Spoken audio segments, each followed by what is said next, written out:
It's a question of education, to teach people to be on their guard against the sort of verbal booby traps into which they're always being led, to analyze the kind of things that are said to them. I think it's terribly important to insist on individual values, that every human being is unique.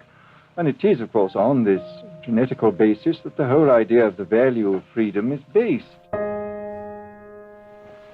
This is Aldous Huxley, a man haunted by a vision of hell on earth. Mr. Huxley wrote Brave New World, a novel that predicted that someday the entire world would live under a frightful dictatorship. Today, Mr. Huxley says that his fictional world of horror is probably just around the corner for all of us. There are a number of impersonal forces which are pushing in the direction of less and less freedom. The first of them can be called overpopulation. The whole essence of biological life on Earth is a question of balance, and what we have done is to practice death control in a most intensive manner without balancing this with birth control at the other end. In the underdeveloped countries, people have less to eat and less goods, and the central government has to take over more and more responsibility for keeping the ship of state on an even keel. And then, of course, you're likely to get social unrest under such conditions, with again an intervention of the central government. One sees here a pattern which seems to be pushing very strongly towards a totalitarian regime.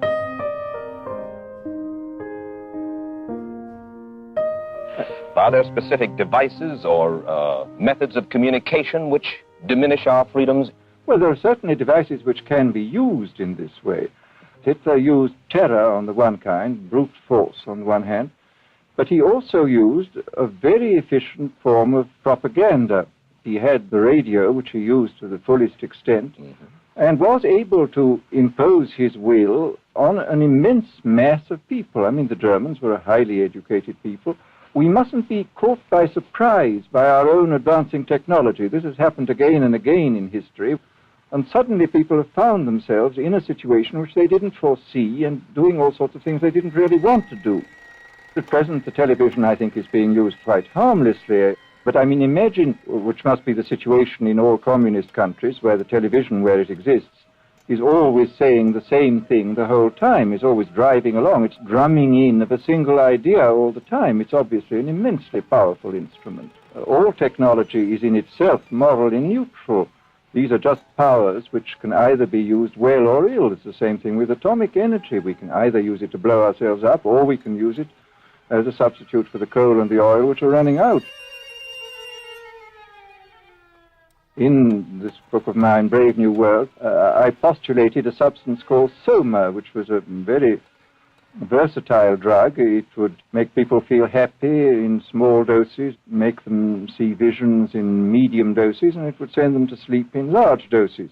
I think it's quite on the cards that we may have drugs which will profoundly change our mental states without doing us any harm. Well, what is going to happen in the future is the dictators will find, as the old saying goes, that you can do everything with bayonets except sit on them. That if you want to preserve your power indefinitely, you have to get the consent of the ruled. And this they will do partly by drugs, partly by these new techniques of propaganda. They will do it by bypassing the sort of rational side of man and appealing to his subconscious and his deeper emotions, making him actually love his slavery. I mean, I think this is the danger, that actually people may be in some ways happy under the new regime, but they will be happy in a situation where they oughtn't to be happy.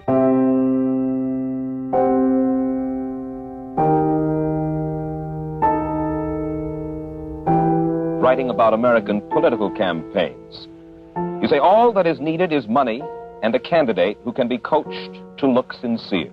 Well, this is this idea that the candidates had to be merchandised as though they were soap or toothpaste, and that you had to depend entirely on the personality. I mean, the personality is important, but there are certainly people with an extremely amiable personality, particularly on TV, who might not necessarily be very good in positions of political trust.